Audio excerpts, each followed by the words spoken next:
And here we are. Wisdom is everywhere. Wisdom can be found everywhere. And today I have a really exciting and very special live stream to share with you. And before I begin, I just want to say hello and welcome back to everybody over here in all of the comments on both sides, Facebook and YouTube. It's so amazing to see such just beautiful engagement across the board. So thank you. Thank you for being here and joining me for the stream. Now, I believe in everything and I believe in nothing. And the basis of this stream today is going to be dissecting what that means. It's like standing in the middle of two complete opposing paradigms. And if you can find a balance of standing in that center point, it will allow you so much of understanding, so much ability to gain wisdom that is literally all around you all the time. So in order to properly explain this, we have to shift our focus first and look at what is the nature of wisdom, and also, where does it come from? Now, if we look at the world from a more, let's say, quantum physics kind of perspective, we have this awareness of everything, that everything is energy, everything is empty space, these tiny microscopic, so much smaller than microscopic particles and waves and frequencies divided by vast spaces of just emptiness, it floating through a quantum micro infinitely small kind of, well, not quite infinitely, but deeply tiny multiphasic resonant reality. And when we reduce everything to that level, we see that everything really is vibration, everything is energy, everything is information. And we have to start asking ourselves, like, okay, well, what is that? What is energy? What is information? And how does one process that? How does one get access to that? Because even like in this moment, right, I'm talking to a camera and we've got all these live stream here, but there's so much consciousness pouring through back and forth. Like the camera's picking up me and the microphone's getting my voice. But then all of the people, all of you watching this stream throughout the internet are also projecting your experience into the thing, sharing your messages, sharing your thoughts in the comments and everything. So there's so much information just bouncing back and forth. How can we gain wisdom and inspiration and ideas from everything that's happening? And more than that, like the sun is shining outside. Like how does something as simple as that is we take for granted every single day, how does that become an access point for wisdom? You know, you're sitting on the bus next to a random stranger who smells really bad. Where is the wisdom in that? You know what I mean? But wisdom can be found everywhere, and that's what we have to talk about today. So we each live inside of our unique paradigm. You know, this is something that we talked a lot about. In fact, we made a whole episode about it within the conspiracy theory of everything. It was our second last episode. It was the paradigms of being, it was called. And within each of our unique paradigm, you have your beliefs and your ideas, and the way that you think about the world, the way that you perceive the world dictates the kinds of thoughts, feelings, and actions that you have and take in each and every moment of your lives, in your life. You personally, as you are thinking about everything that I'm saying, it's informing your body of consciousness, but you are the one who decides what you do with that information, how you categorize it. You know, there's some absolutely hilarious comments that are coming through, and some absolutely beautiful ones. Some people saying, this guy is great. Thank you very much. You're great.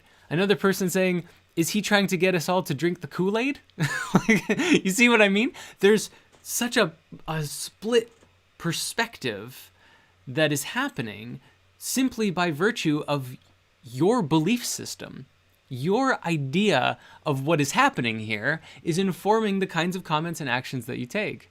Fudge, go home. See? Actually, I am home right now, so I'm gonna keep going. Thanks.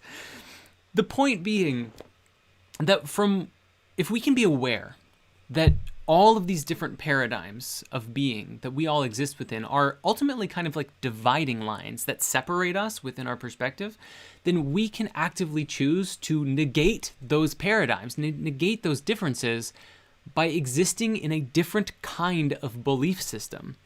Like people ask me, what do you believe? Like, I mean, I see comments. Sorry, I was gonna say cosmic. I don't know why. Because they're cosmic comments, I suppose. I see comments like this all the time. People accusing me of believing certain things or this or that. You know, one of the most common ones, the most legendary one, is referencing the Human History movie, where people will say, oh my God, he just believes in space Jews and that the whole, the pyramids were built from the top down and therefore he's a cult leader and he's insane. You know, like this is the kind of comment that I see fairly often. And it kind of makes me laugh because they exist. Whoever's the people who are writing those kinds of comments, they're existing inside of a paradigm where they believe that I believe those things. Get it? But that's not necessarily what I believe because they never bothered to ask me. They made up their own mind based on a video that I said, here's some very interesting information. What do you think about this? And that it's like when you've decided that you don't like someone, your focus narrows to like a pinhole and all you can see is it doesn't matter what they say or do, you're going to hate them. And therefore that belief is going to inform your decisions and your actions write comments like, this guy sucks, he's a cult leader, da, da, da, da, da, da. And it's such a limiting, narrowing perspective, because very few people, especially the critics, have ever said, Jordan, what exactly do you believe? You made this video about Atlantis and the Martians and the space Jews and all of this stuff, right? But like, do you actually believe that? You know? And I very simply say, I believe everything and I believe nothing. And what does that actually mean? It means that I am trying to center myself in my heart in a realm of knowing, a realm of that which is beyond the paradigms of belief. And I know that I don't know everything. And so I can hold firm within my heart the things that I do know about who I am, what I'm creating, who my friends are, who I can trust, who I love. You know, all of these things and the experiences that I have, the truth of my experiences. And I can always go deeper in that knowing. But there's so many things that just fall into the realm of belief and opinion. And when we fall into that trap of believing that you know everything, it instantly limits your ability to learn anything new, because you already think that you know it. Let's just take a second to think about that for a moment. Like, there's a video that we did, Spirit Science Chakras Part 3? I think it's Part 3, where we talked about these lenses. It might have also been in Part 2, but I'm going to go with Part 3 for this moment, where we related the chakras to being like lenses, that like when you're in a root level focus and survival is all you're focused on, that's all you can see is like, get away from that bear right now because it's going to eat you. If there's a bear that is really hungry. I don't think bears actually like eat. I'm certain bears have attacked people and maybe even munched on people. But I don't know how often it's like a bear will just hunt down a person willy-nilly. But let's go with the example. There's a bear and he's chasing you. In this example, it's like your focus is on survival and that's all you can think about. And a great deal of human consciousness is locked to those bottom three, you know, like these root, sacral, solar plexus levels of awareness, levels of chakras. And that's still a narrow focus. It's focused on myself, my ego, what I feel, and it's very personalized to you and your exclusive experience. One person says black bears and polar bears will eat humans. That's great. I'm happy that they know how to get food if they need it. So once you have this, you know, shift in awareness, the lens opens, you activate and go into your heart, and suddenly these higher centers are open to you and you have this wider perspective that you can see to a greater extent. And what I want to invite is for all of us here, if you're resonating with this message, is to try to open to other possibilities outside of what you believe and what you think that you know.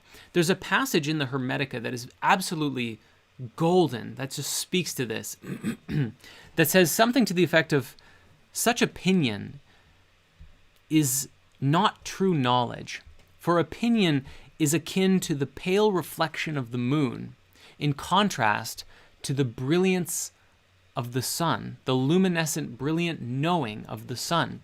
So if you think about the comparison between belief in opinion and knowing, or maybe belief in opinion and knowing, as it should probably be, knowing is like that luminance of the luminance of the sun, and belief in opinion is pure speculation. It's you think you know, but it's just a reflection, a pale reflection. The light of the moon, of a full moon, is nothing compared to the light of the sun. And so this is what I want to hone in on today, is that we can choose, we are actively creators in choosing to embrace or deny different paradigms. The paradigms of what other people are choosing to believe, the paradigms of the mainstream world, the paradigms of the conspiracy theories, the paradigms of, you know, everyone is choosing their own paradigm. And we can choose, if we decide to embrace a paradigm of, I believe everything and nothing because I don't know. And so when you hear something that sounds crazy, conspiracies, maybe about global elite and all of these things, or you hear the mainstream media that says the exact opposite thing. You can just allow all of it to exist within you without judging it and just say, interesting. What is everyone telling me? What is everyone saying? What makes the most sense, right? And as you go deeper, you can start to deduce things. This actually resonates more, right? We can start to dissect the ideas. We can start to break them down. But that shouldn't discredit the idea in the first place. If you say, I'm sorry, you believe in something different than me, and I'm not even going to listen to you, then you're cutting off from potentially learning something, whether it's about their idea or just about that the nature of who they are intrinsically. You're like, wow, I listen to you and I don't believe anything that you said, but being able to listen to you, I really feel like I connect with you deeper. I love you more. I have an appreciation for your perspective, even though I don't share it within my own. It's a fine line of being able to say, like, could be entirely bullshit, but I still want to listen to you anyways, and I will defend your right to say it. And so, that's my answer. When people ask me or accuse me of having any particular belief that they disagree with, at the end of the day, I would say it comes down to, like, first, have you taken the time to ask? And not just for me, for anybody. Like, if you find yourself thinking someone else is crazy, that's cool. Have you really talked to them and investigated? Maybe they are crazy, and that's okay too. Not being afraid to ask them will help you validate that belief for yourself. Seeing if there's someone that you want to be spending time with.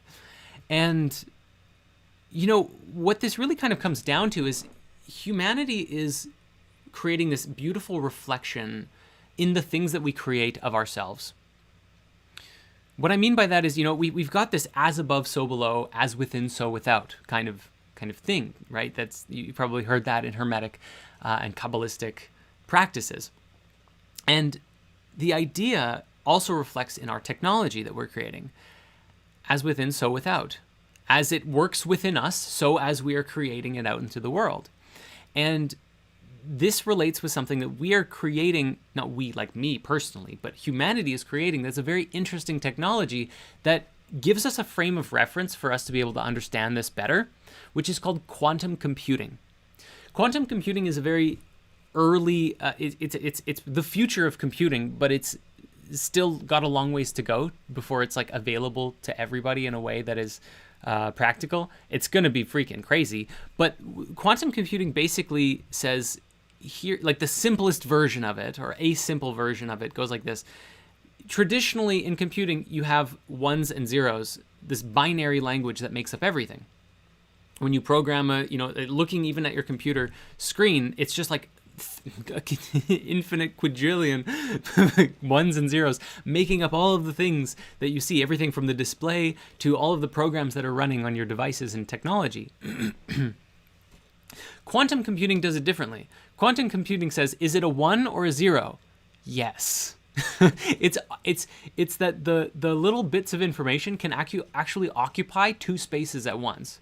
It can be 1 and 0 at the same time, which allows for this sort of like quantum state of holding and relaying information and being able to do far more things, infinitely more things with computers than we've ever been able to do so far, both in terms of storage and also in terms of the sheer vast numbers of calculations that can be run from a single, bit of computer electricity and information in the computer that is, moving into multiple states at the same time.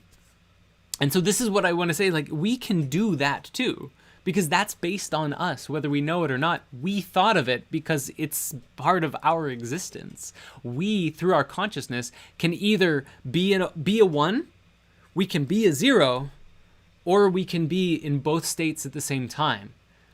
Yes and no. I believe everything and I believe nothing. I'm completely open, and I'm not sure, and I don't know.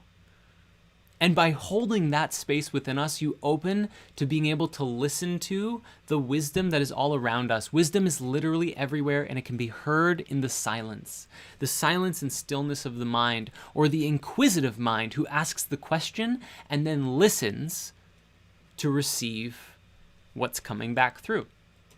You know, it's not so much to just ask the question and then not care. I know a lot of kids who did that, and myself included. I'm relating it when I was a kid.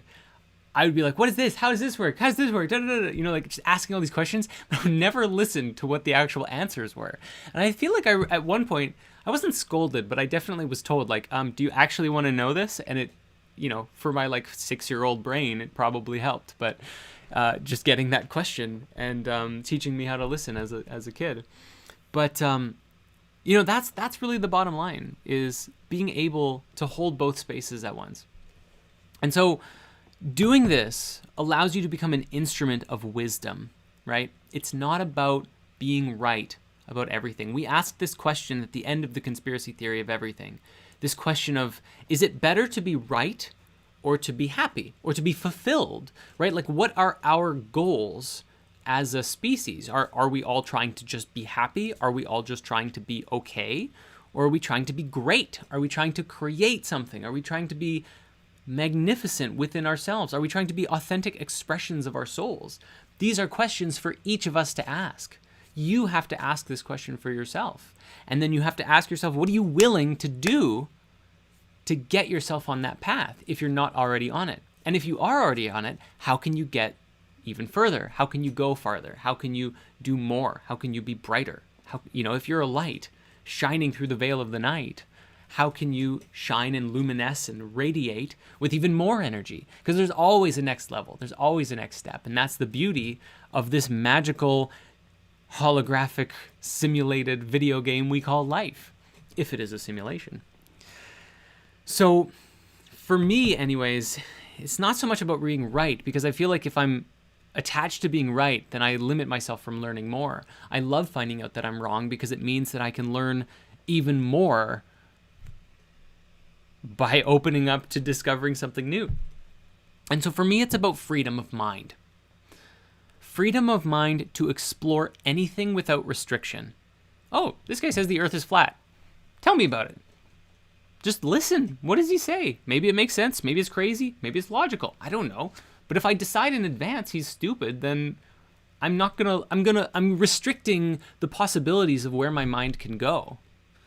And so it's not about the specific thing that they're saying. It's about the mind's ability to be expansive, to have bigger thoughts, to grow to a higher extent and expand your level of thinking, to both like hone in on more details and also to conceptualize bigger concepts than you ever could before. Because wisdom is everywhere, and we just need to learn how to tap into it. And so, if you're someone who wants to go further, if this message resonates with you, today I want to share with you something that we've created called the 7-Day Transformation. And if this is a resonant feeling, if you've taken the 7-Day Transformation, put it in the comments and share how that experience was for you.